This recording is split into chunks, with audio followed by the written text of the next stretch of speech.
Morning दोस्तों। HCF तथा LCM के चैप्टर में आज हम जानेंगे घातों में दी गई संख्याओं का एलसीएम तथा एचसीएफ कैसे निकालते हैं। सवाल है हमारे पास 3 की घात 7, 3 की घात 12, 3 की घात 17, 3 की घात 19 का एलसीएम क्या होगा। अब कोई संख्या घातों में दी है तो उसका एलसीएम निकालने के लिए एलसीएम क्या होता है। अगर संख्या घातों में दी है तो बड़ी घात वाला पद, बड़ी घात बराबर, इन्हें बड़ी घात कौन सी है, 3 की पावर 19, यही एलसीएम होगा। ये हमारे सवाल का आंसर होगा। अगर एचसीएफ निकालना है तो छोटी घात वाला पद,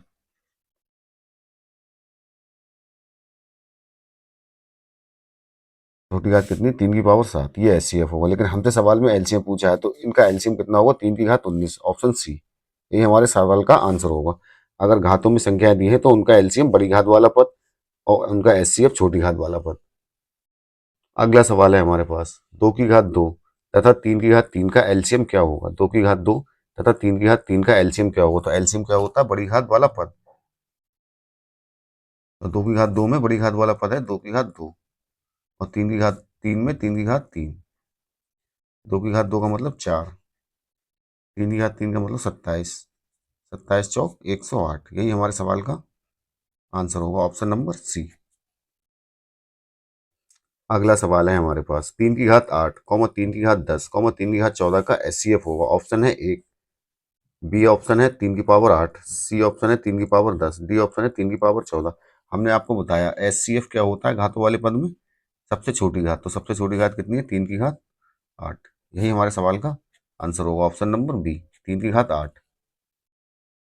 अगला सवाल है दोस्तों, x बराबर 2 की घात 3 गुणा 3 की घात 2 गुणा 5 की घात 3 गुणा 7 की घात 3, y बराबर 2 की घात 2 गुणा 3 की घात 3 गुणा 5 की घात 4 गुणा 7 की घात 3, z बराबर 2 की घात 4 गुणा 3 की घात 4 गुणा 5 की घात 2 गुणा 7 की घात 5। इनमें x बाई जेड का एचसीएफ क्या होगा।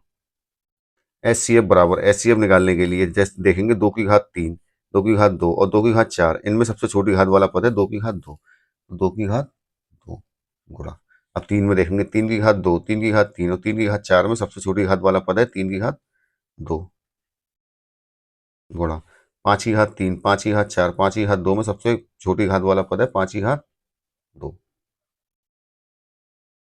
अब 7 में देखेंगे 7 की घात 3, 7 की घात 3 और 7 की घात 5 में सबसे छोटी घात वाला पद है 7 की घात 3, यही एचसीएफ होगा। लेकिन हमें आंसर में इस तरीके से नहीं, तो इसको और थोड़ा सॉल्व करेंगे। 2 की घात 2 4, 3 की घात 2 9, 5 की घात 2 25 गुणा 7 की घात 3, ऐसी, क्योंकि 7 की पावर में ही आंसर दिया है। 4 नेम 36 गुणा 25 गुणा 7 की घात 3, 36 की जब 25 से गुणा करेंगे तब आएगा 900 गुणा 7 की घात 3, और 900 किसका वर्ग होता है, 30 का, तो 30 की घात 2 गुणा 7 की घात 3, यही हमारे सवाल का आंसर होगा, ऑप्शन नंबर डी, 30 की घात 2 गुणा 7 की घात 3। एक बार और देखते हैं इस सवाल को। x का मान दिया है 2 की घात 3 गुणा 3 की घात 2 गुणा 5 की घात 3 गुणा 7 की घात 3, y का मान दिया है 2 की घात 2 गुणा 3 की घात 3 गुणा 5 की घात 4 गुणा 7 की घात 3, z बराबर दिया है 2 की घात 4 गुणा 3 की घात 4 गुणा 5 की घात 2 गुणा 7 की घात 5। अब हमें एक्स वाई जेड का एचसीएफ निकालना है।